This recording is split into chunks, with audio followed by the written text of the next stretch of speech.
So we have two CFOs of Silicon Valley tech companies and a head of multi-asset unit at a global investment firm. Mike, Dan, and Wylie, welcome back to GSM, and I'm eager to hear your insights about the post-COVID-19 economy. For the first part of this forum, we have 5 questions, and I will pose the questions one by one and let each of the panelists answer each time. I did the math, so if I'm correct, that means you have about 3 minutes for each question. So let me start with question 1. What has been the effect of the COVID-19 virus on your industry so far? How has the virus created particular challenges for your job, either as CFO or as portfolio manager? And I'll start with Mike. Okay, well, thank you, Ayako. Appreciate the opportunity to be here tonight. If I look at the industry, for me, I'm going to be talking about enterprise cloud software. And I have a variety of affiliations. One is I'm CFO of Velocity, as Ayako mentioned. I'm also audit chair at Okta. You may know that company. I'm also audit chair at a collaborative design company called Envision based out in New York. So I really have all those perspectives. And what's kind of interesting about the way the backdrop hit here is back in February, when all this news was breaking about COVID and it was becoming a big deal, we were in the middle at Velocity of negotiating an acquisition by Salesforce.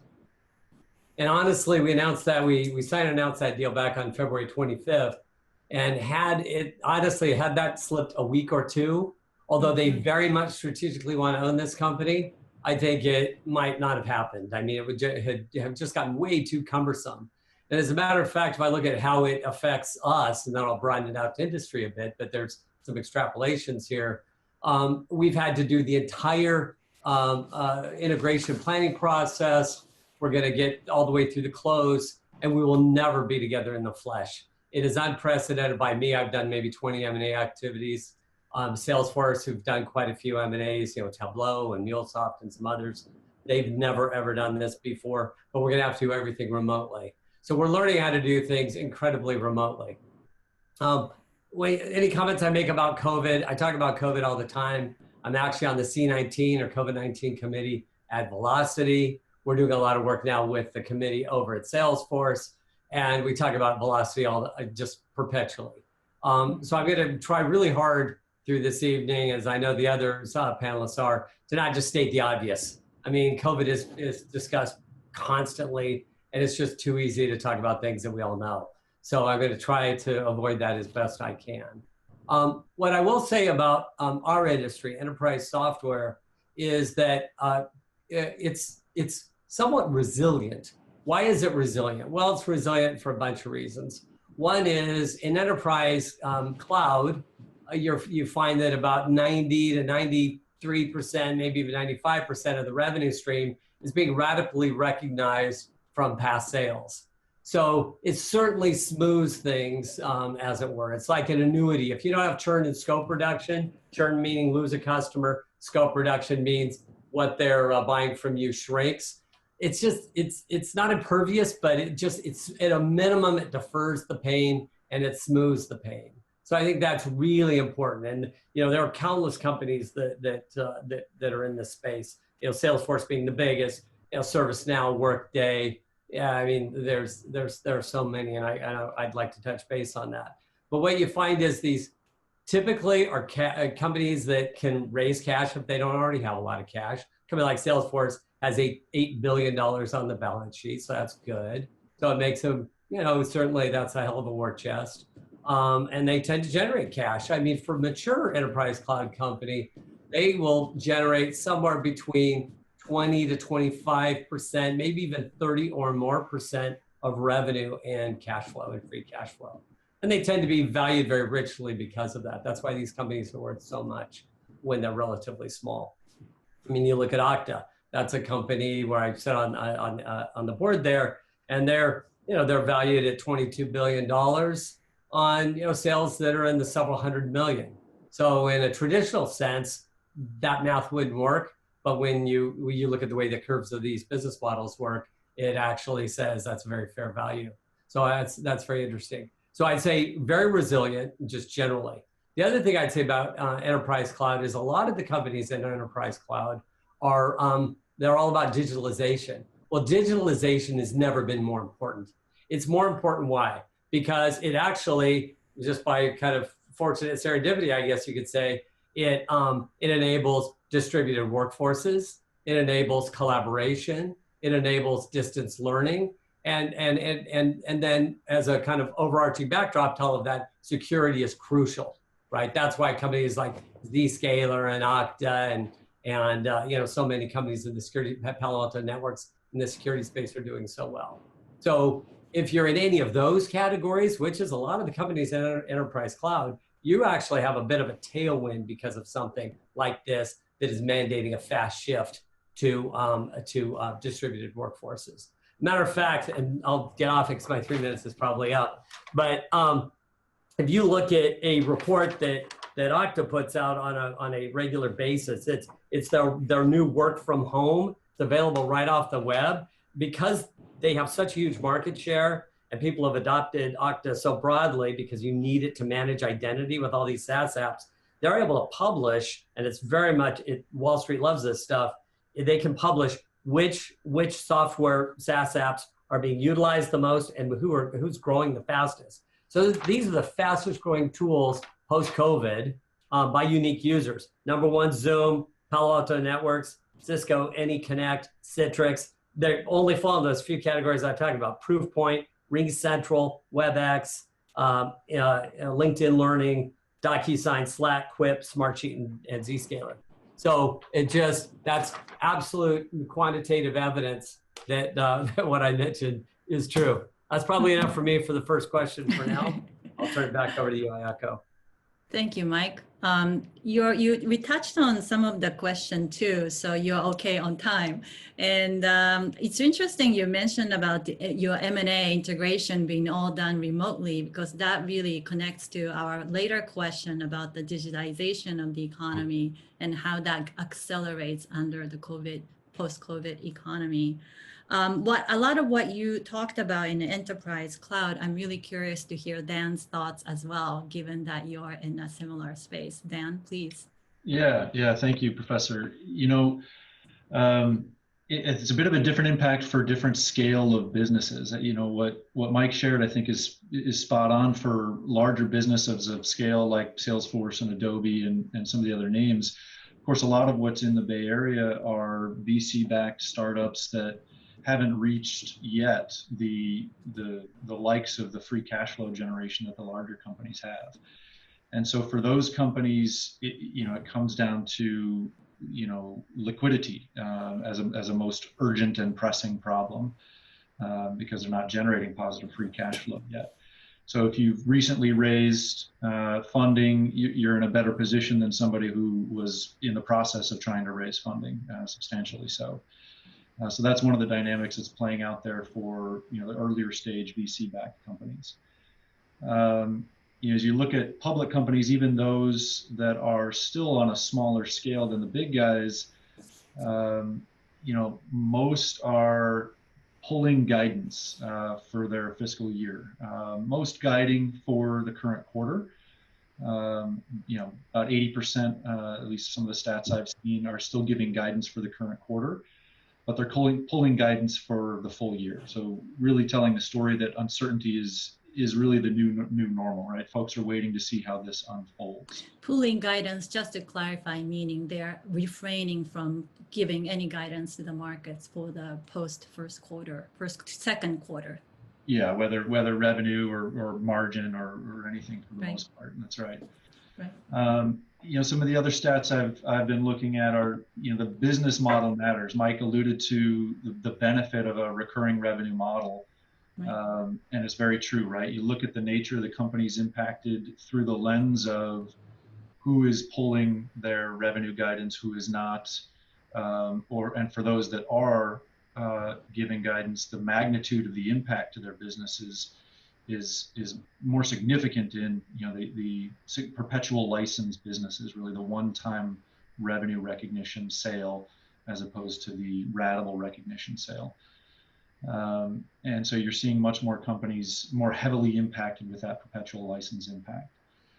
And then even for subscription SaaS businesses, it comes down to really two things, right? It's the retention of your current install base for that recurring revenue, what you can keep, what churns, what contracts, what you can grow in that install base, and then also how much new business you can generate. And the relative impact to your business is a function of what you sell and how much your customers need you. It really comes down to how mission critical your technology is to your customers, and the mix and the nature of your customer base. So customers or companies with customers much more weighted towards the mid-market and enterprise, like Sitecore, where I've come from recently, it's a mission critical web content management technology. You know, a customer can't just shut it off without a significant impact to their business. And so retention is still quite strong in a company like Sitecore, given that the customer base and the nature of the technology is suited to it. But the net new business is where they're taking a bigger impact. I think in aggregate, companies pulling guidance or are seeing about a 4% impact to overall revenue guidance on average. But when you try to carve out the net new business impact in isolation, you know, separating the growth of your install base, that can be as significant as 30 to 50% across some companies. I see.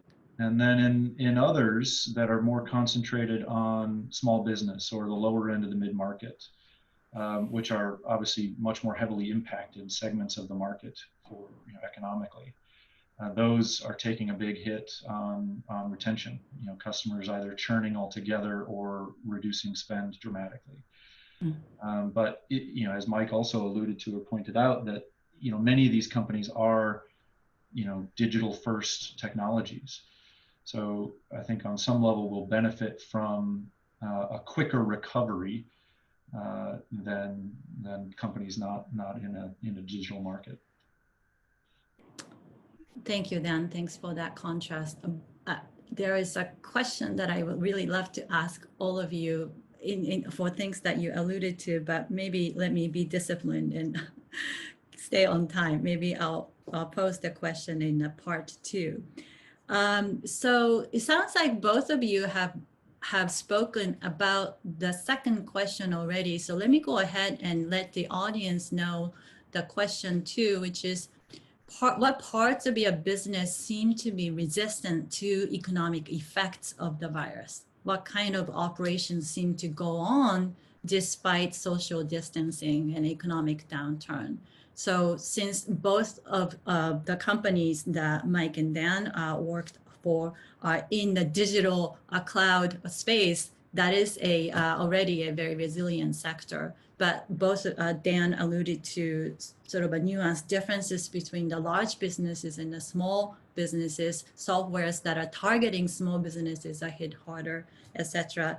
And whether it's mission critical products, the companies are still purchasing versus less so, and the difference between retention and new businesses. Now, for Wylie, for you, I recognize since you're watching portfolios that span multiple sectors and multiple asset markets, rather than this question be about your company, you can choose your vantage point at whatever that as you see fit. But the question again is, what is the impact of the virus on your industry? What are the particular challenges, and what parts do you see are more resilient than others?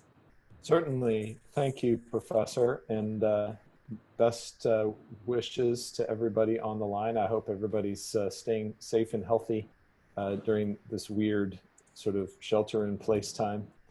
I'll divide my answers actually in terms of sort of our company, a global investment manager, and then also our clients and our managed portfolios, because I think it's been a very interesting few months. In terms of our company, we've actually been remarkably resilient. Asset management is largely a virtual industry. Most money transfer, most trading, most business operations can be conducted virtually. Face-to-face meetings in most cases are not required except for the very largest institutional mandates. And we're seeing even some of those institutions are starting to be willing to make decisions regarding new mandates in a virtual environment. Mm-hmm. Although the moving to the virtual environment definitely has slowed the decision-making process. Many large institutional investors make decisions via investment committees or boards, and those boards aren't always as adapted to this making decisions in a virtual environment. Franklin Templeton has about 9,000 employees globally, and 95% of us are working from home. And we were able to transition to do that very quickly, almost within a few days. We are headquartered in San Mateo in the Silicon Valley, and we saw the tech industries around us actually transition to working from home even prior to the work from sort of shelter-in-place order coming from the governor. Yes. So we also followed suit and started working from home before it was required. And so in general, our company has been quite healthy. And as the working from home has been a very seamless transition. We also have many offices throughout Asia, particularly Hong Kong and Shanghai. And so we had a little bit of a preview of what to expect coming from and I have staff in those regions. And so we had a little bit of a preview of what to expect from a work environment and how to get business done because they were several months ahead of us actually in trying to deal with this. So I would say overall, our company's been quite resilient. One of the other kind of unique elements of asset management is we earn our fees in general as a percentage of the assets that we manage. And those fees are earned 24/7, whether we're open or not, I guess would be the way to say it. So we're not necessarily on a day-to-day basis over the short term. We don't necessarily have to, add sales to generate revenue. Our sales essentially are generating performance, which takes place over a longer term period. So to deal with a relatively short-term crisis where people can't make investment decisions is a tolerable thing, at least for the short term. Now, over the long term, and I'll transition my comments to talking about clients and portfolios for a moment. We're in the business of generating performance, investment performance, consistent with the level of risk chosen by our different client types. And this was the fastest equity market drawdown in history, even faster than what happened in 1929 or faster than the great financial crisis, from a record market levels in mid-February to the low point in early mid-March. That was the fastest decline in history from a peak to a trough. Then followed subsequently by the fastest rebound in equity markets in history.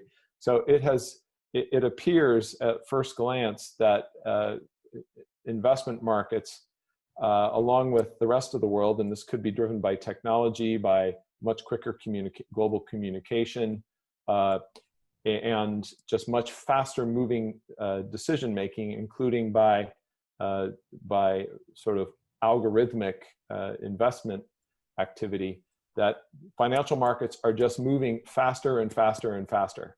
So that's one kind of conclusion that we're taking away from this thing is they're absorbing information and incorporating it faster and faster. This peak to trough and then recovery was 3 to 4 times quicker than anything else we've ever seen in history.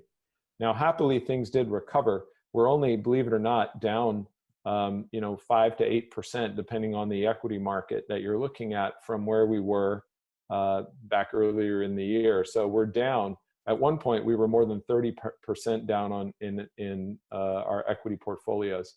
We're back up. The NASDAQ is actually close to positive for the year, believe it or not. partially because of some of the tech-driven investment opportunities that this work from home and everyone having to shelter in place has really made available, and just how resilient and how dependent we've all become on those technology companies. So one last phenomenon I'll just make a quick comment on is one of the other common sort of side effects of this type of market volatility is client behavior. When we see extreme markets like this, it triggers a whole group of behavioral biases amongst investors. And those usually start with our retail investors who have less experience and less experience tolerating volatility, see their balances shrink dramatically and quickly, and can really trigger a number of behavioral biases that actually Professor Barber at the GSM has written about extensively, including loss aversion and sort of recency bias, all sorts of things that cause people to make dumb decisions at the perfectly wrong moment. And so from my perspective, I and my team have spent an awful lot of time with clients, including, believe it or not, sophisticated institutional clients, because this was such a rapidly moving crisis that we had very experienced investors that are some of our clients actually, considering making some pretty unusual decisions at the bottom of the market turmoil. And so spending a lot of time talking them through and trying to keep them invested so that they can experience the rebound that we believe is coming.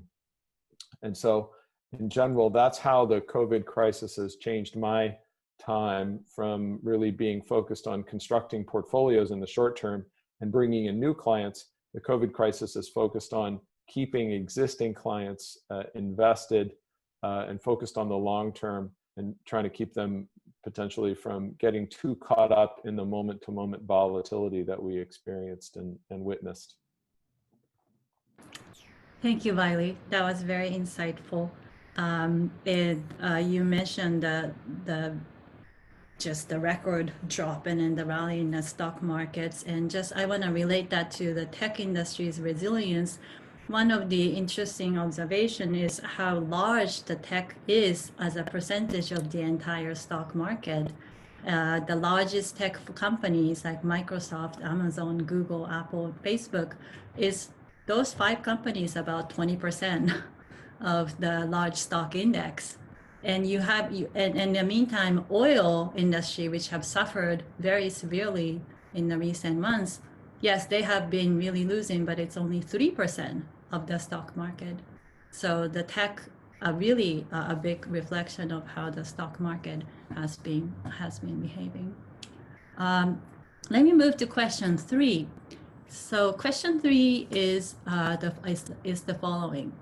McKinsey and other consulting companies are discussing the various effects on the economy in terms of an alphabet letter. So they're talking about V-shape, where it's a quick drop and a quick recovery. They're talking about U-shape, and they're talking about a W. And I also heard a swoosh, as in the Nike logo, as an alternative description of the economy recovery, with the steep drop and maybe a gradual coming back. So there are all kinds of logos and symbols to describe the recovery process. Now, for your industry specifically, how do these models apply? Which model do you think is most meaningful for your industry? And for this, I'd like to start with Dan. Sure. Thank you, Professor. And nice to know that the Nike swoosh has been added to our alphabet. It's funny, there's a lot of talk about the letters that you apply to this. And again, I think the tech industry, enterprise software in particular, one, is resilient in the beginning, and 2, because it's, digital first by nature, I think is likely to recover more quickly as well. It takes the near-term pain of CFOs like, Mike and I here going through line items in our P&L looking for ways to save money. But at the same time, companies are looking for ways to improve their digital presence, improve how they interact with customers digitally. And so many of these enterprise SaaS companies are focused on exactly that. So I think as long as the company to begin with is resilient enough to make it through the worst, I expect the return is likely to be more V-shaped. And then I think those that aren't as focused on true digital transformation are likely to be more sort of the Nike swoosh shaped. Ultimately will recover, assuming they can make it through the worst, but less likely to rebound as quickly, I think, as those that are really suited to, whose technologies are suited to a work from home world.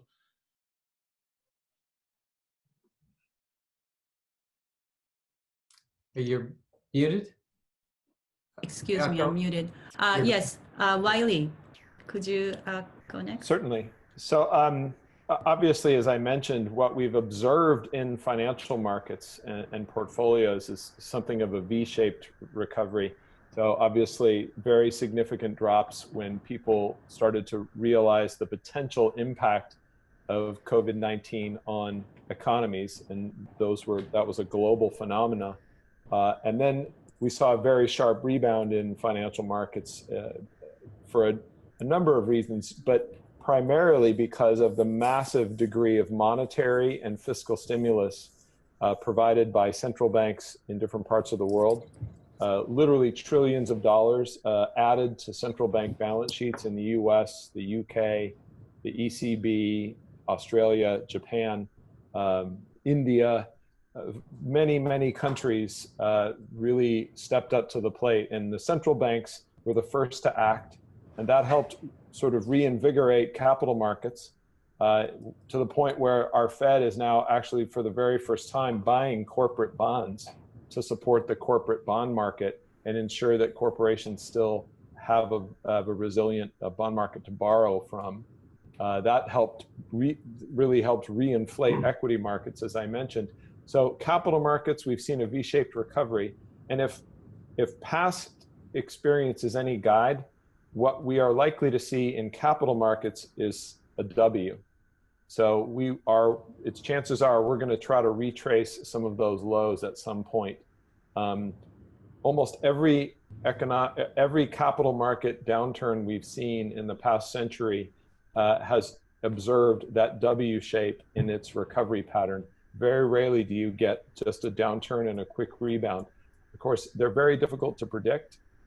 They're actually much more difficult to predict over the short term than economies and economic statistics are. So we're not exactly sure which direction and whether we retrace the lows. From our portfolios are positioned in kind of a neutral way right now from a risk and return perspective. So if we retrace the lows, we will suffer, but not sort of in a way that is different than many of our peers.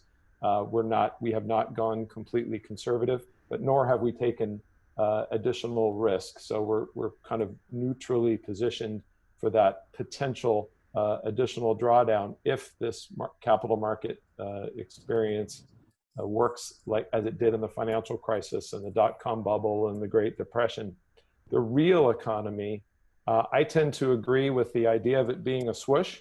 I hadn't heard that before, but I like it. I was calling it a U shape with a lazy right vertical, a lazy and bumpy right vertical. And I think if it is a swoosh, it's going to be a swoosh with some bumps in it.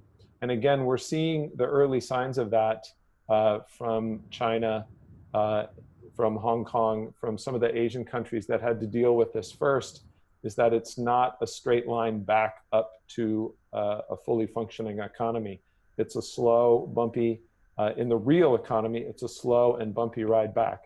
You have to keep in mind that capital markets and the real economy are two very different things. And right now they're somewhat decoupled because the real economy here in the US and in much of developed Europe, I think is going to have a rocky and uneven road back And the new normal is going to look differently, look quite a bit different than the old normal. We can think about industries that will be particularly impacted.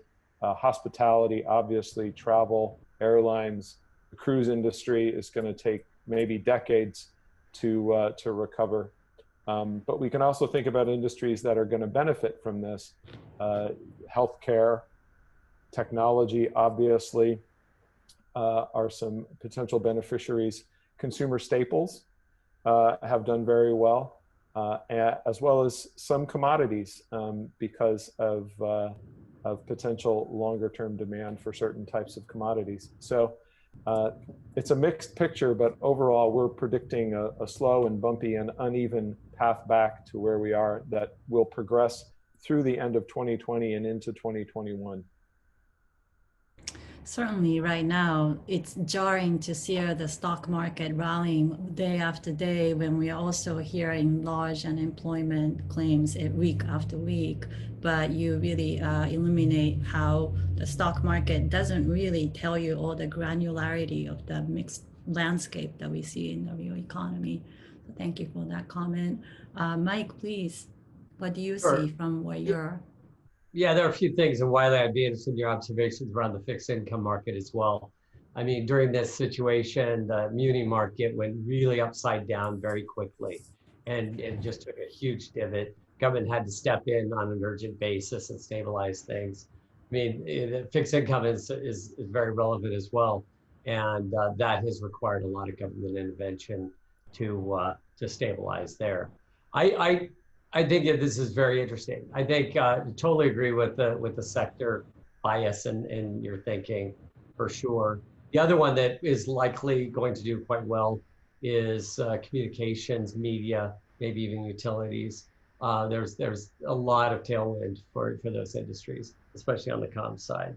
So we're seeing that's one of our sectors at Velocity is, luckily we're really not exposed other than energy to things that might be more hard pressed. The other thing is size and scale of industry. Luckily, we're only a large enterprise company. We only sell large enterprises in health, in insurance, government sector, energy, media, and telecom. Those six, that's what we sell. When we come into Salesforce, that broadens a bit to just core banking and wealth and those kinds of things. But I think it's important to note that enterprise is going to be a lot more resilient. And to Dan's point earlier, those companies tend to have better balance sheets and some of those kinds of things. And other than the really premium companies that are access to capital and more vehicles for access to capital. SMB, on the other hand, and right down to kind of just outright small business, SOHO, lifestyle business, all of that. That's already seeing a tremendously greater degree of trouble. We're all familiar with, of course, mom and pop shops and dentists and things like that have been forced closed. They're going to have a tough time for a long time, and many of those businesses will never come back. And that will roll through the economy. I think it's very difficult to say, other than the dead cat bounce phenomenon that Wylie talked about in the equity markets, which always seems to be the case. I think other than that, it's very unpredictable. I wouldn't even try to guess how enterprise software, really tech broadly or whatever is really going to do in the next several months, quarters, few years. I think it's incredibly unpredictable. So, and from my perspective, you got to be a steady hand on the tiller. Got to take a very measured approach, and you got to be as nimble as possible.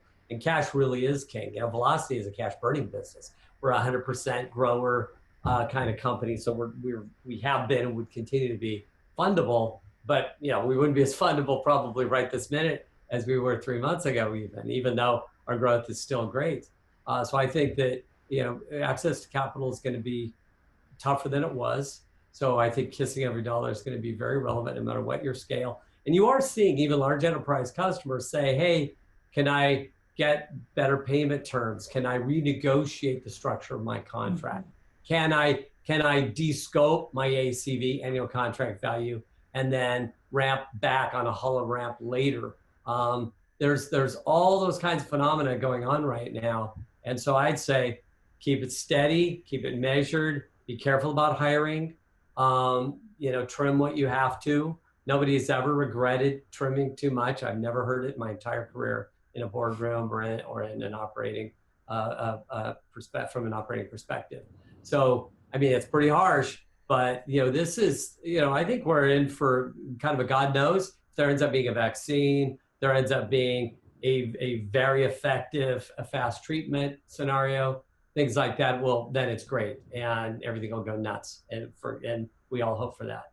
But I don't think we can count on that. So I mean, I think that I don't care what the industry is.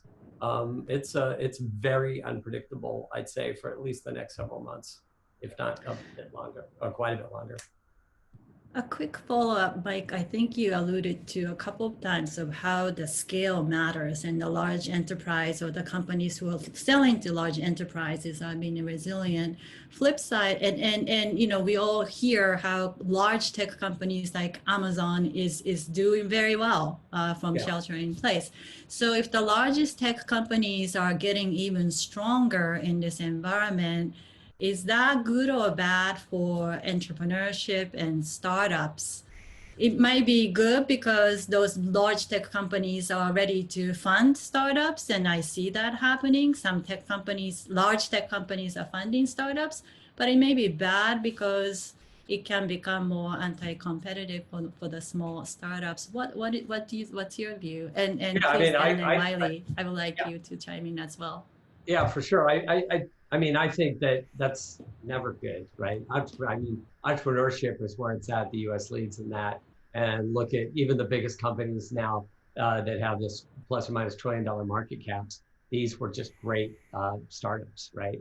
And Amazon's in staples, and so it's got a tailwind. They've rolled up. They've arbitraged out so many small businesses, whatever. So I think that it's counterproductive if this is a contribution to driving out more SMB, even if they're in, they promote digitalization and they provide a digital first type solution. I think that's a real problem. And so, this gets back to kind of what are we going to do from a policy standpoint? Policy is going to be very relevant because there's nothing we can do in just sheer, we can't just generate cash from public sources to overwhelm the needs of the economy. So I think we're in a very sensitive policy phase, and it's going to be very interesting to see how this plays out. I'm worried about small business as I sit. I can't agree with you more. I'll just make a quick comment there, Professor, that you, as you noted, larger companies have a clear, larger companies with solid balance sheets, I should say, have a real advantage in this type of environment where they have cash on the balance sheet and profitability. A significant chunk, for example, of the Russell 2000, which is a commonly tracked sort of small cap stock index, a significant chunk of the Russell 2000, something like a third of those companies are actually not profitable. And those are the companies that are going to be most vulnerable during this type of environment. When you're in the bottom of the swoosh, a lot of those companies were created and were really funded for environments when you're sort of at the top of the swoosh. And large companies, like I said, with profitability, cash flow, and solid balance sheets have a real advantage right now. And I predict consolidation. I predict continued consolidation across a lot of industries. We've certainly seen that in investment management, where a lot of smaller sort of boutiques have been swallowed up, purchased, or just put out of business by the large monster asset management firms like BlackRock, State Street, and for example, even Franklin, my own company, recently bought Legg Mason, another multi-affiliate investment management firm, part of that consolidation wave. And I predict that we'll see that type of consolidation across many industries and many countries. Thank you. I would agree with both Mike and Wylie. I think companies with those strong balance sheets, this is a great opportunity for them to buy some cheap assets and really get some great technology at a deal relative to valuations that we saw leading into this. And the same is true for well-capitalized VC and PE firms that have some dry powder to go after some great deals out there right now. We have seen Airbnb investments, That's right. Twitter investments. So there's still deals to be had, and I think there's still an opportunity for innovation. In circumstances like this, right? Disruption, it can be quite likely as somebody thinks about something in a brand new way. But it's also quite likely that the investors behind that will be the big players out there already, or some of the big VC and PE players. Right. One related thing there is the fact that we've been very aggressive about, there's never been a better time to go get that unicorn data scientist or this just rock star, 3x quote every year kind of salesperson or whatever. When everybody else is selling, you do want to be buying, right? I mean, it's just, it definitely works. And so to the extent that you are one of these companies that can do that for whatever reason, you're very fundable, you got cash, whatever, it's a good company. Now's the time to really trade up and really trade up on your staff. So there are opportunities for the best and brightest out there to get into some good companies, and for companies like ours to go get people that in a much better times. It'd be hard for a little old Velocity to hire somebody like that. But in this environment, even pre the Salesforce acquisition, it really changes things. So that's a nice segue to our next two questions, which is about what kind of skills are really in high demand in this environment. So as we look into the future, whether it's a swoosh or a V or a W, what kind of skills do you want in your employees? And what kind of businesses or companies will continue to do well? I think you've all touched on that. Those companies that are continue to do well in the environment, what skills will those companies need and be looking for? I think those are questions that our students are really interested in learning. And let me expand on that a little bit to provide context. Many observe that, and we talked about this already today, the digitization of the economy will accelerate even faster as a result of the pandemic. To give just one example, and Wylie, you're talking about this too, that you are now doing large transactions without actual face-to-face meetings. So I'm hearing the same type of new terms like remote selling, asynchronous selling,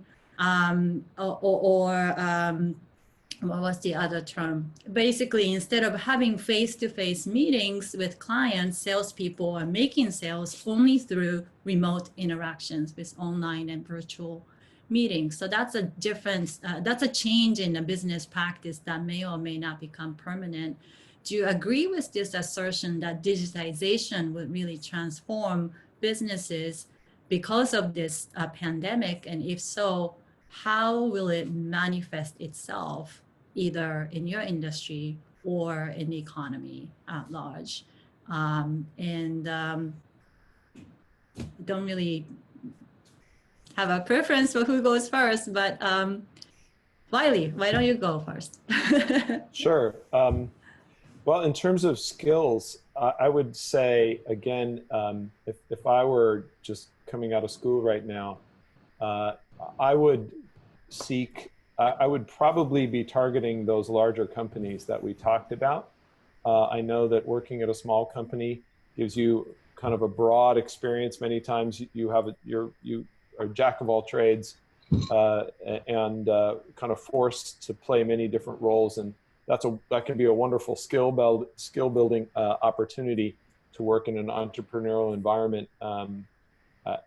However, right now, I actually, as we mentioned, I think that getting large company experience in a particular subject matter could be a very valuable thing, and will set you up with the organizational and collaboration types of experiences that I think play well wherever you go and are needed even more today than before. If you think about an environment where many of the meetings take place virtually, you can think about how important, really higher order collaboration and communication skills are going to need to be in that type of environment. Again, not just to sort of, share information, but to actually pull people into a decision that requires a degree of trust and confidence and credibility. To do that in a virtual environment is a pretty higher order skill. And I think that many times working in a broader organization with lots of the complicated organizational structures that larger companies come with, working in that environment for a while can be a tremendously valuable experience. And as I said, can really build those collaboration skills that can serve you later in your career if you choose to go the entrepreneurial route. That's just my personal thought on it. In terms of other types of skills, obviously in my industry, finance, economics, and I would say one important element that's becoming an increasing focus in my industry is the incorporation of sustainability and values-based investing into finance and economic disciplines. That is, we increasingly see clients in different parts of the world wanting to use their money to really help the planet or help their communities and help companies to do those same things, to help people in communities. And we've definitely seen that as a skill set. And last but not least, I think business and data analytics is, I think Mike said it earlier, is we cannot find enough people with solid business data analytics skills. They really have a tremendous leg up. And so I know that the GSM has a program in that, and even in a more generalized degree like an MBA, I would definitely urge everyone to get some business and data analytics skills and experience, because that is, again, just like collaboration, is something that almost every industry is going to be looking for. Wylie, you mentioned sustainability. So if you want to hire somebody who can be effective in pushing your sustainability practice, are there any certifications that you find useful when you're evaluating people to hire in that line of investments? Yeah. Or is there a demand for that? Yeah, there is a demand. It's growing. It's still relatively small. And as I'm sure as you know, the level of data that's out there to analyze around sustainability that's put out by companies is still pretty limited. There is a certification. If you want to check it out, it's SASB, the Sustainable Accounting. I think I'm blanking on the second part of the acronym, but it's SASB, the Sustainable Standard Board. Yes, thank you. Sustainable Accounting Standards Board. Yes. And they have a certification for the analysis of company financial statements through a sustainability lens. And that's a growing, like I said, that's a growing focus for many asset managers. And people that have that capability and those types of relatively new certifications, again, really have a leg up. Because there is a growing demand for that. And interestingly, the coronavirus crisis has accelerated that, because I think many of us have seen just the impact and the differential impact of the coronavirus crisis on different parts of society. And yes, many of us have wanted to use capital to try to begin to address some of those things and perhaps so that the next pandemic that comes, because there will surely be another one of these, that our societies are perhaps a little bit better prepared, all parts of society, not just not just certain segments. Thank you. That's very, very helpful. SASB, by the way, I think based in San Francisco, so not far from where we are. That's right. Great. Mike, please. So yeah, I would add a few things. One thing, just as a brief aside, with all of this, and it really touches on something that Wylie just mentioned, It's just going to be generally, pandemic aside, increasingly important to know how to persuade, sell, communicate, operate, whatever, remotely in these kinds of formats. So one policy we have at Velocity, for instance, is if you're on a Zoom or a Google Hangouts or a Microsoft Teams video meeting, you can't mute your video. We don't let you do it. The only exception is if you're driving. And the idea is if your hair is messy, who cares? Or your kids are tugging on you, your cat's crawling on your shoulders. It's all good. It's spice of life. So I would just highly encourage people as they do more and more of this, that they move to always having live video. It does add a tremendous amount of camaraderie and teamwork generally. I mean, at the end of the day, human beings are pack animals. And the closest, we want to approximate that as much as we possibly can. It's just a side issue. I'm not shaming anybody who doesn't have live video, so don't take it the wrong way, but that's just a comment. You'll set yourself apart, trust me. So that's one thing. The other thing I would say is maybe it depends on your risk tolerance and your ability to be risk tolerant.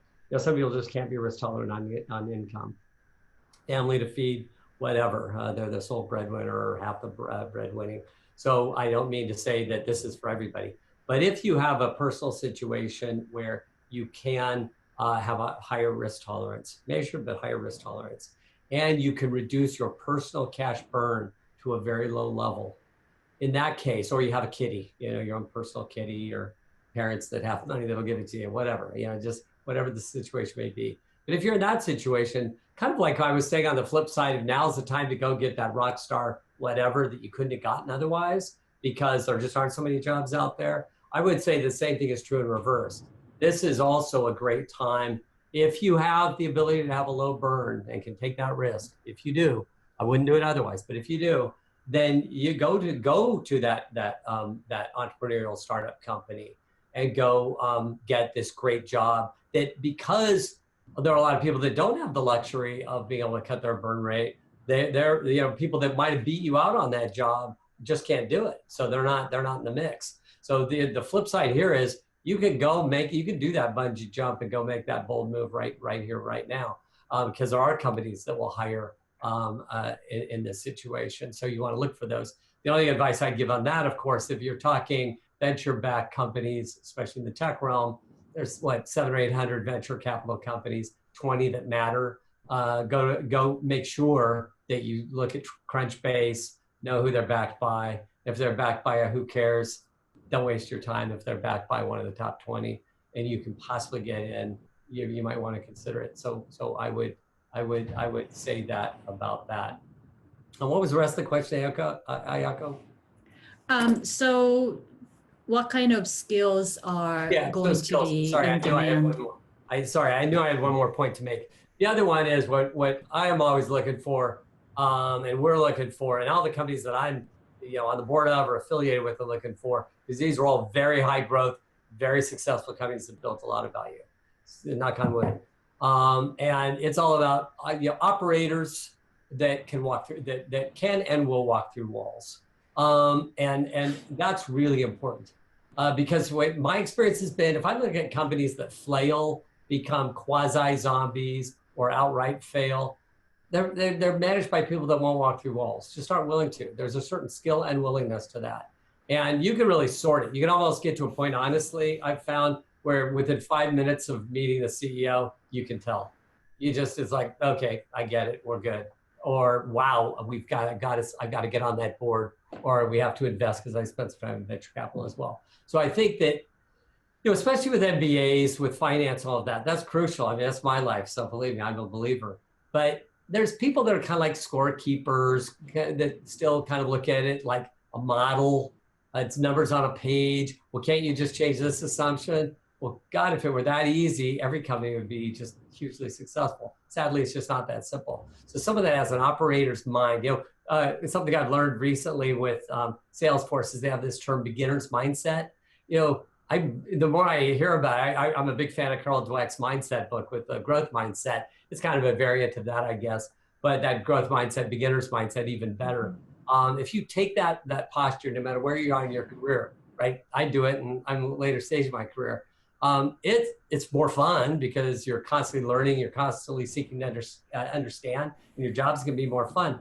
But the people are looking for operators.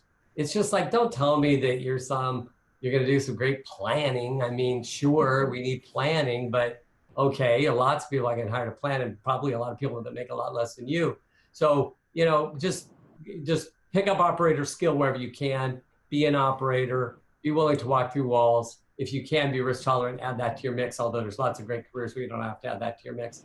I guess those would be my comments as to what good times and bad I'm looking for. But these are unprecedented times. And so if there was ever a time to, you know, if you got it in you to take that posture, I think it could be very fruitful. Thank you, Mike. It is true that a lot of the great startups are funded in downturns. That's right. And there's a lot of cash out there. I mean, Wylie's more of an expert than I am, but there is a ton of cash. It's not for lack of capital. Dan, please. Yeah, I would second that. There is a ton of capital, particularly in private equity, kind of waiting to pounce.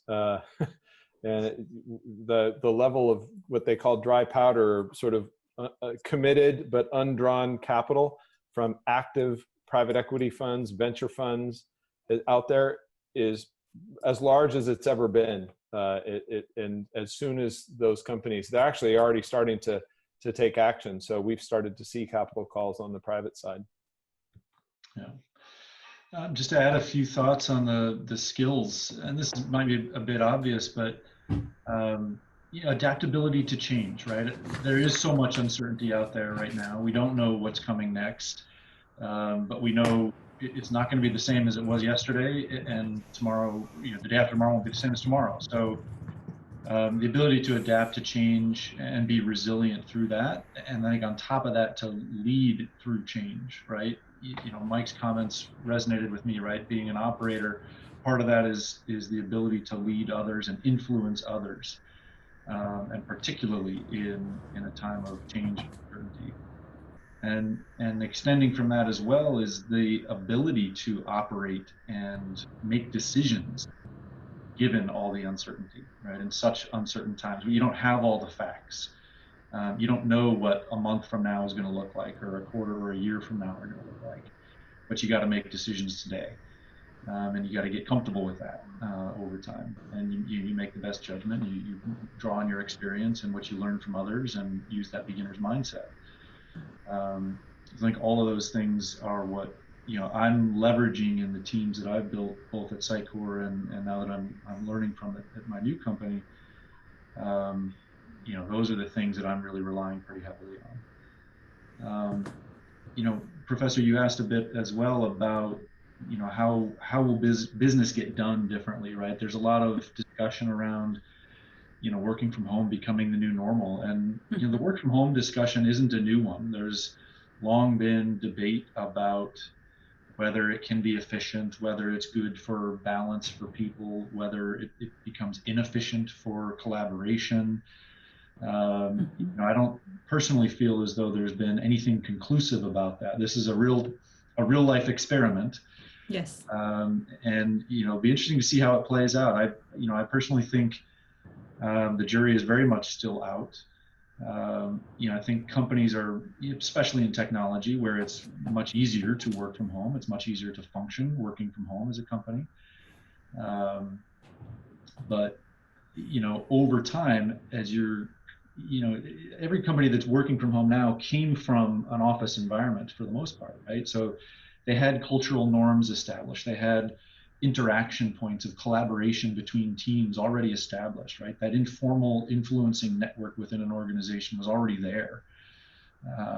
And so it was relatively easy for that to migrate to a work from home and video conferencing environment. Over time, companies will have turnover and they'll onboard new people remotely. And you have, those links that were already established are no longer there unless folks are able to find ways to establish links that were so effective in an office environment in a working from home context. And I think that question remains to be answered. I can really relate doing distance teaching this quarter. It's one thing to have a class that you already have met and built rapport, going digital one day versus meeting on the first day of the quarter only online and trying to build rapport. That's That is exactly, a totally different experience. exactly what I'm experiencing right now, right? With this new role I've started a few weeks ago. It's all been remote. I had interviewed with a few folks in person before shelter in place came out, but I haven't met any of my team in person. And, haven't had the opportunity to sit in front of somebody and build a relationship face to face. And, you miss the informal interactions that you get by having lunch, with sitting next to somebody at lunch and getting to know them informally, or, walking down the hall and saying hello to somebody and then seeing, the mood you're in and vice versa, reading people face to face. So as I try to get to know my team, it's sort of, I'm looking for ways to create those informal interactions, because I can go set up one-on-one meetings with everybody in the organization, and I'm doing that also, but it feels more formal, more intentional, and I'm looking and constantly trying to find ways to create the opportunities for the informal ways people get to know each other and build trust with one another. Mm-hmm. Mm-hmm. I think Wylie was mentioning this too, how to build trust without the physical proximity or the going out for drinks after work, or none of that, but you can still try to build trust, and maybe a new practice will emerge from this experience, and it will be very interesting to see how much of that will remain as permanent parts of a business versus will go away. Like many people are saying that the Victory Garden will not last, but some things will last. So that still remains to be seen. Now we are going to open up our forum for the second part, where now we have asked all the 5 questions, and now we'll open to the audience to ask the questions to panelists. So this is your time. If you have questions, please write in your chat window. And I would read the questions for you. So please go ahead. And if you want to ask the question to specific panelists, please indicate that. Otherwise, I assume it is for everybody.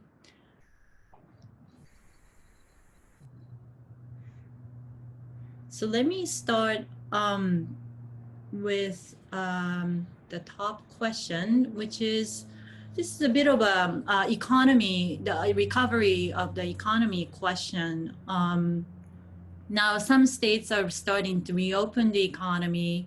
There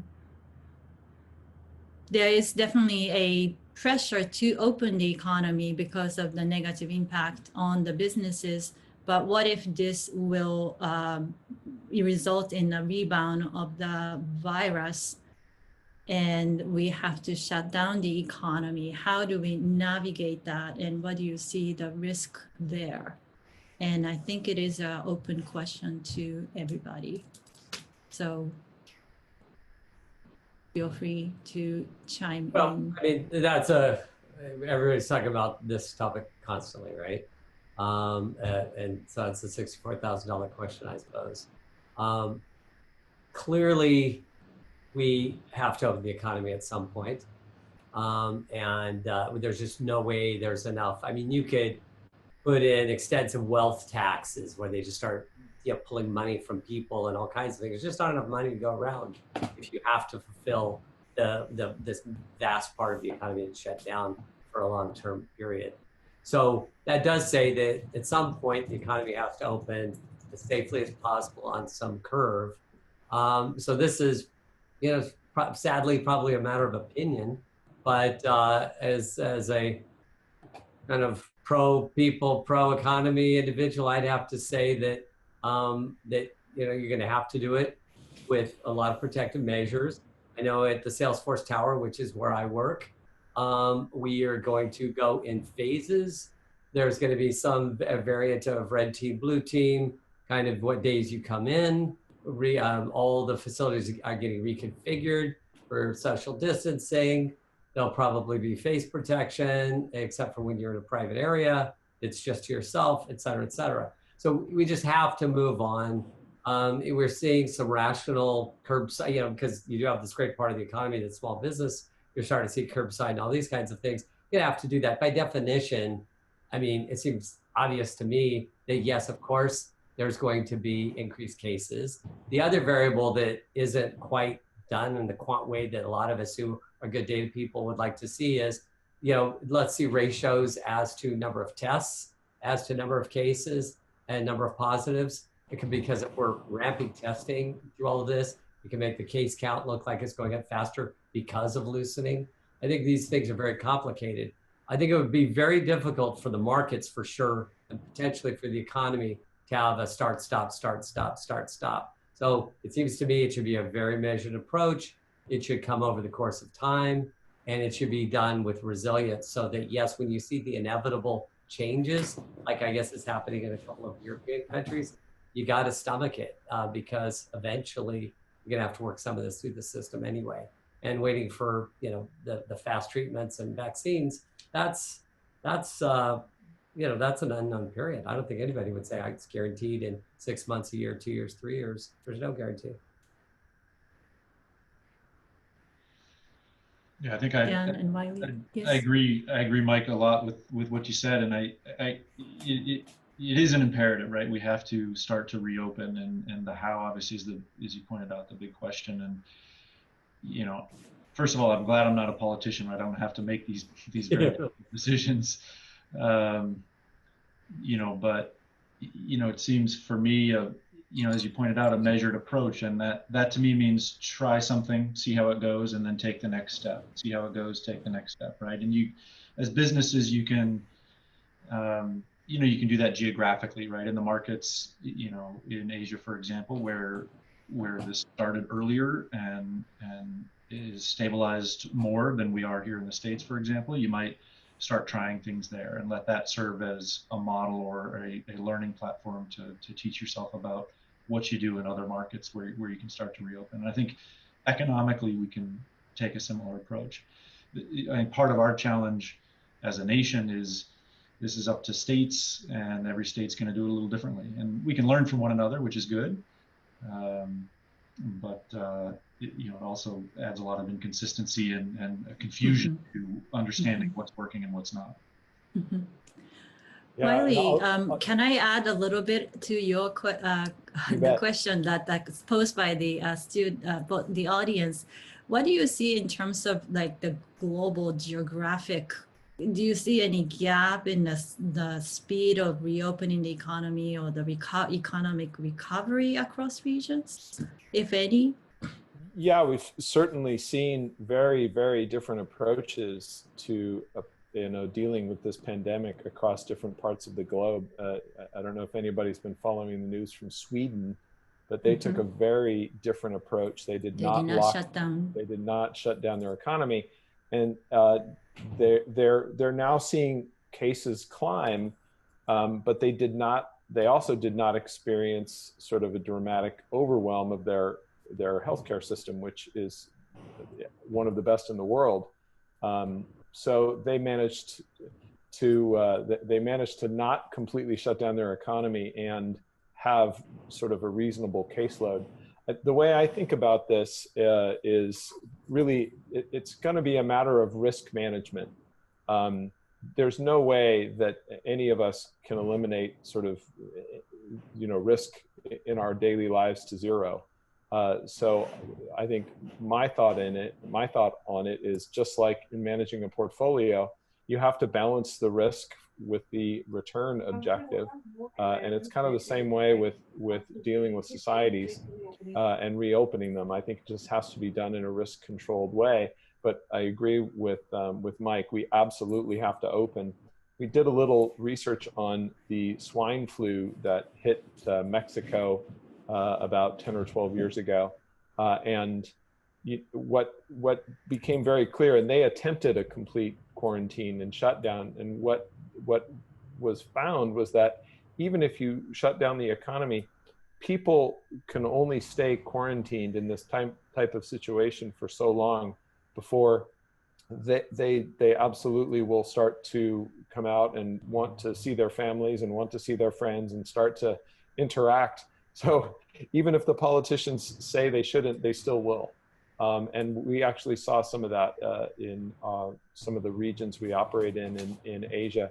You simply cannot shut society down forever, even if the politicians want that to happen. So really reopening the economy in sort of a risk managed way is really the only choice.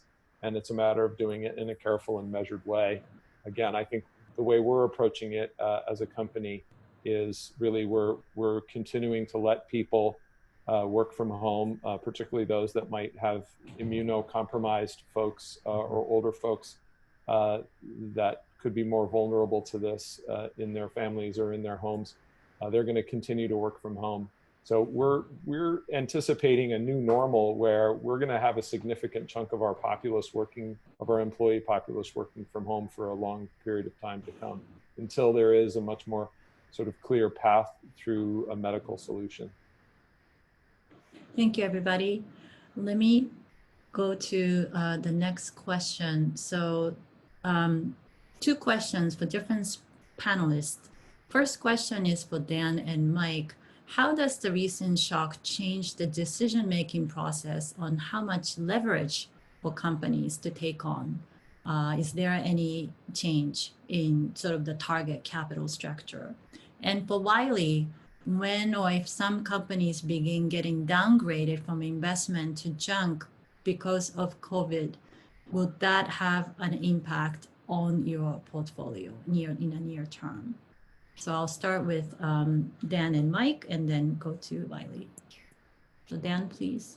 Yeah, sure. Yeah, it's interesting. I come from most recently at Sitecore, a private equity backed firm, and a lot of private equity deals are funded significantly through debt. So a very recent perspective on this.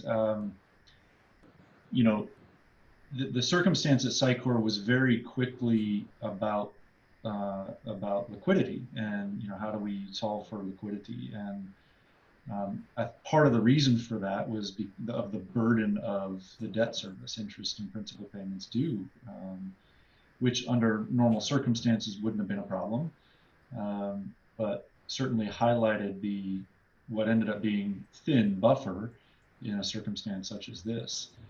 Now, we were able to solve for it, and all is well, but I do ask myself that question as well about private equity. Will they continue to use debt as much as they have? I think there may be a little bit of a drop in the near term.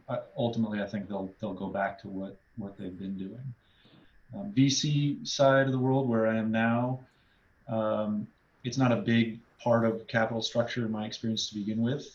So I don't see that changing dramatically personally, but interested to hear Mike's perspective. No, I agree with you. I've never worked at a private equity backed company. My life has been all venture capital, which of course is the type of private equity, but you know my point. I would say it just, for sure, it would make you want to lever less. That is for sure in this environment, because cash is king, and you've got to be very careful.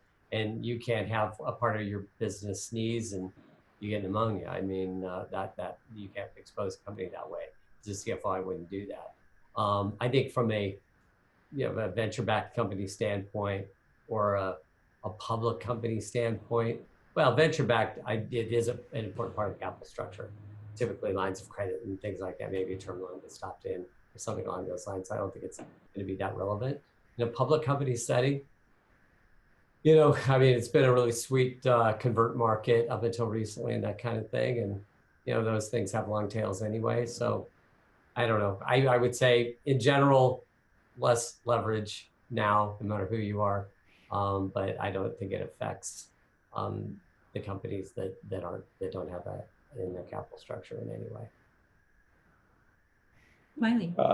Yeah, the question on downgrades. So I mentioned earlier that we entered this market turmoil period with our portfolios, which have the ability generally to sort of either lean into or lean away from risk.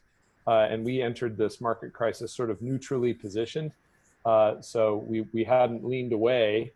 However, within our different asset class allocations, we had we had sought defensive positions more as kind of the default rather than more aggressive type of strategies within each asset class that we allocate to.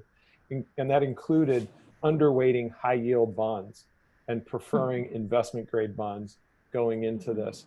So investment grade bonds, as many of you might know, a lot of the issuance in investment grade bonds lately have been in triple Bs, sort of the lowest investment grade rating. And we were concerned about fallen angels or sort of, downgrades in the triple B category where they get downgraded and move to high yield. So we had actually leaned into investment grade strategies that had gone up the quality and credit quality curve. So our portfolios were reasonably well positioned. There was a huge concern about this issue of downgrades and the high yield market in general, which is part of the reason that the Fed stepped in back in March and actually started to buy high yield bonds. And just today, they actually started buying high yield bond ETFs for the very first time. So a very unusual step for a very unusual crisis. As I mentioned earlier, the Fed is taking some really unprecedented levels of activism in terms of participating in capital markets. And so that has averted the immediate liquidity crisis and brought down spreads in the high yield market. I think longer term, I'm actually more concerned about the energy, the change in the price of energy in the high yield market. As you might know, many high yield bonds are sort of funding energy exploration, and energy exploration, for the most part, in terms of oil exploration or natural gas, has become largely unprofitable with oil at 20, 25 bucks. And so I'm actually longer term thinking that may have a larger impact on the high yield market. So it is a place where I would be extremely cautious right now to invest. Mm-hmm. Thank you. Next questions probably will be the last question, and it's sort of a multi-part, but they all relate to more on the people who are working, so people's employees' perspectives. So question to all, what are some of the changes to compensation structures that different industries are witnessing in the midst of this pandemic?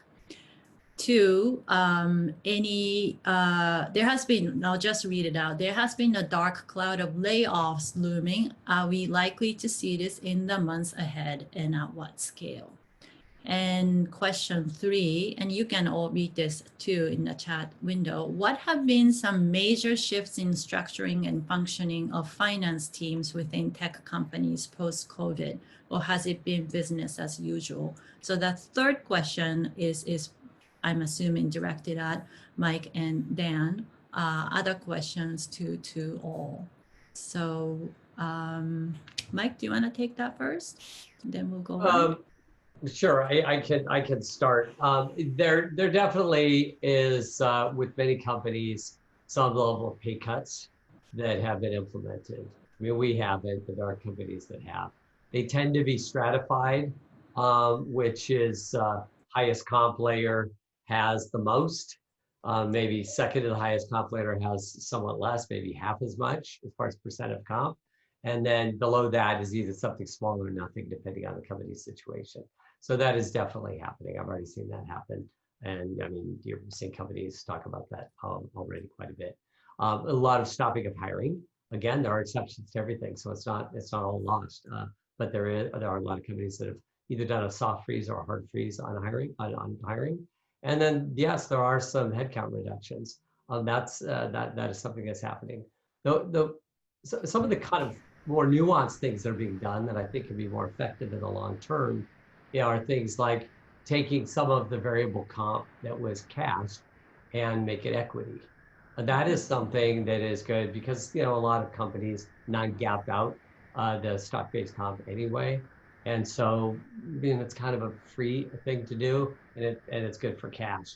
Those things can stick. What I'm very worried about, if you look at the 08-09 debacle, a lot of companies cut pay broadly. Like I remember HP, I think we did 10% across the board, maybe a little more for executives, but they tended to treat their executives like aristocrats, so maybe not. but there was a pay cut. But I never did that. I was at a pretty large public at the time, because how do you come back from that? I mean, if you cut pay, when do you bring it back? It's kind of like once you close the economy, when you reopen it, and how do you do it? It's very hard. I mean, from a Wall Street guidance standpoint, a year passes by and all of a sudden, now I'm going to have this pop in expense and this divot in EPS. I don't care how you say that, nobody likes it. So I like the more nuanced approach of not pay cuts.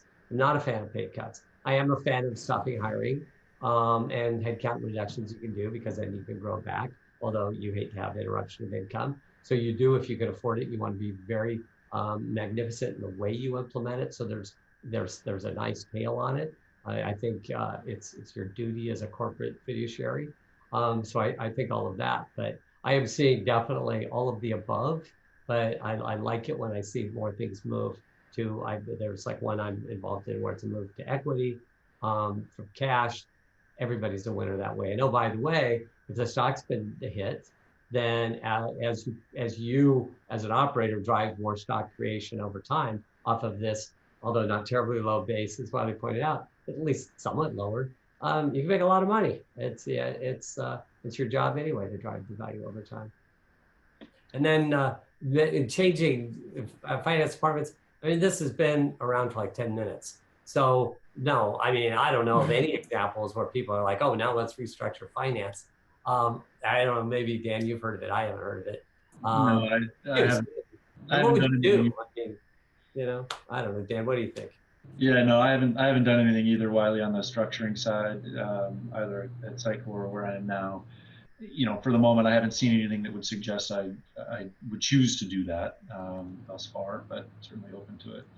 Maybe another way to phrase that question is, if you are, maybe I'm a little biased because I teach this CFO immersion class that you have been speakers of.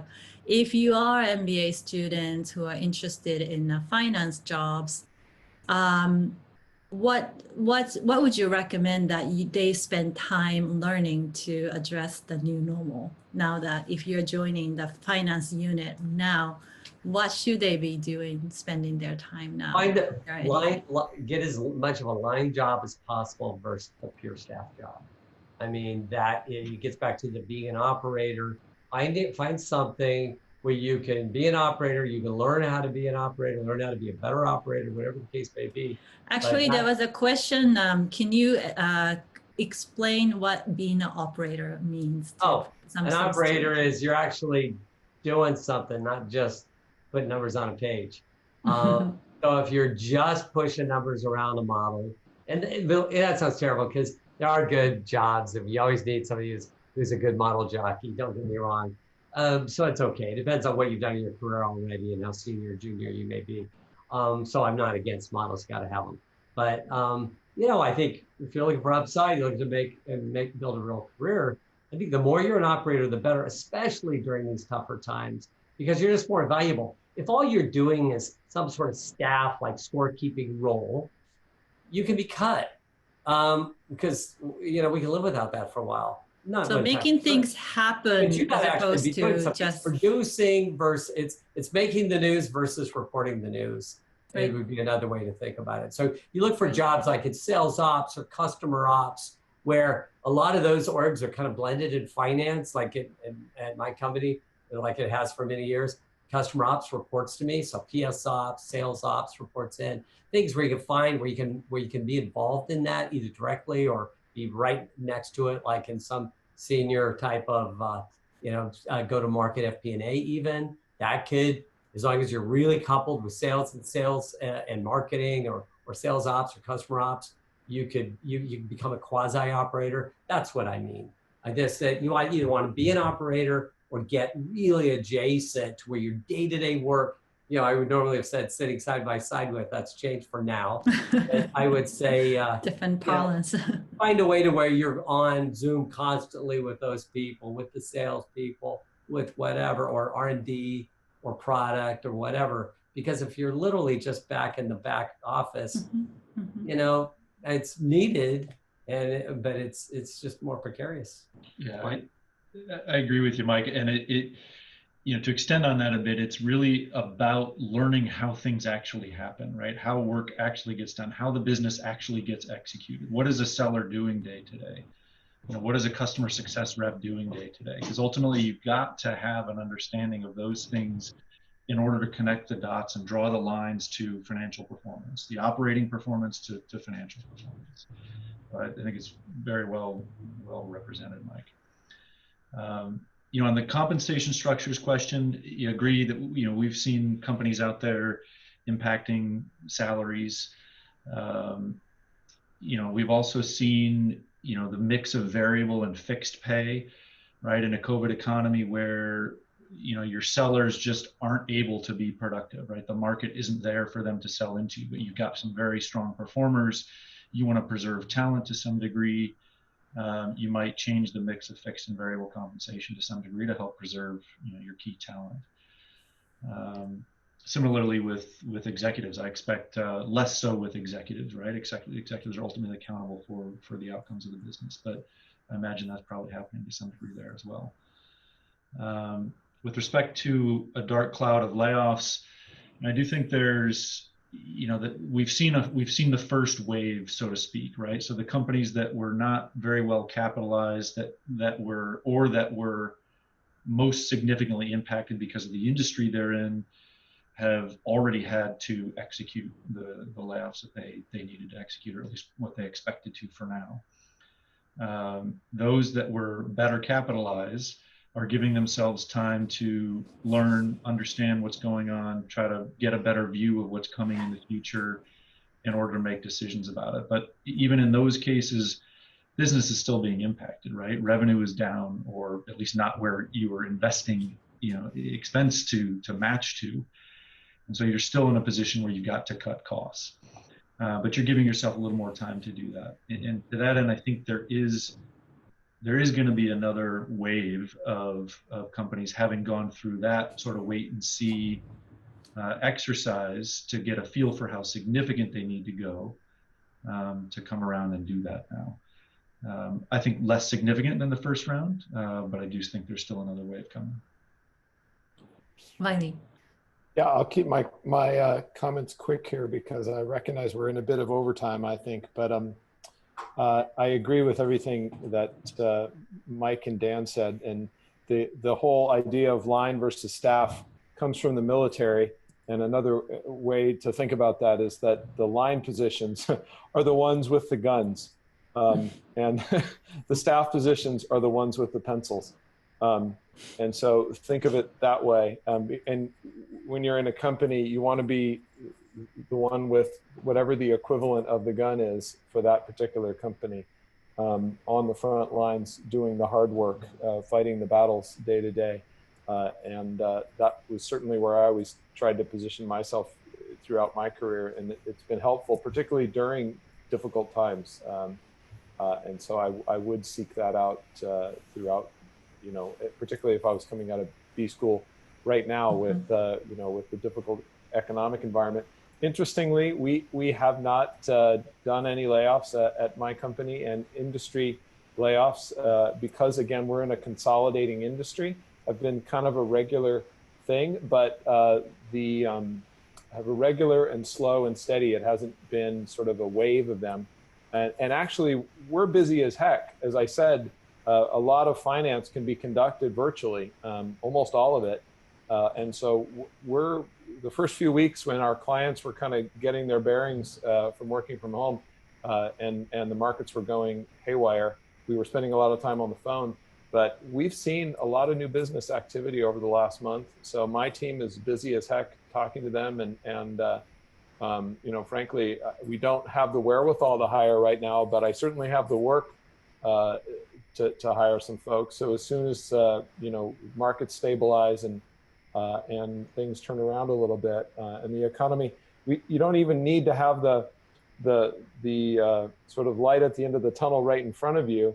As long as we can see the light at the end of the tunnel, I predict that hiring will start again. But again, choose your industry carefully. I think there's going to be some industries, like I said earlier, hospitality, travel, airlines, are going to be tough. I also think, and quickly, I do think I noticed there was a question on sort of supply chain.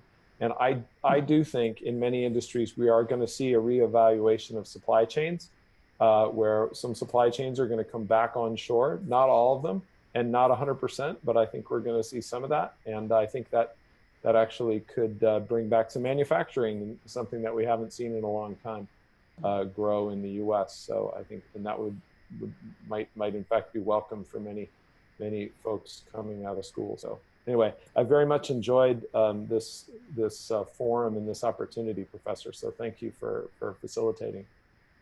Thank you so much. Yes, the reference to the jobs with guns is interesting because there has been so much reference to the war economy these days, comparing our economy to the wartime economy. So that's an apt reference.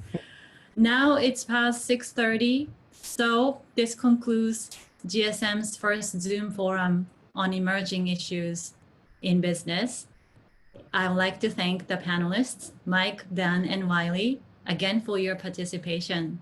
Thank you so much. Thank you, Ayako. Thank you all. It was a lot of fun. Thank you. Thank you. Thank you. Thank you. Cheers. And I wish everyone a wonderful evening. Yep. Stay safe and healthy. Thank Take you. care, everybody. Thank you. Bye. Mike, Dan, Thank and you Wylie, all. thank you very much. Appreciate your participation tonight. Thank you, Rao. That was Thank you. fantastic.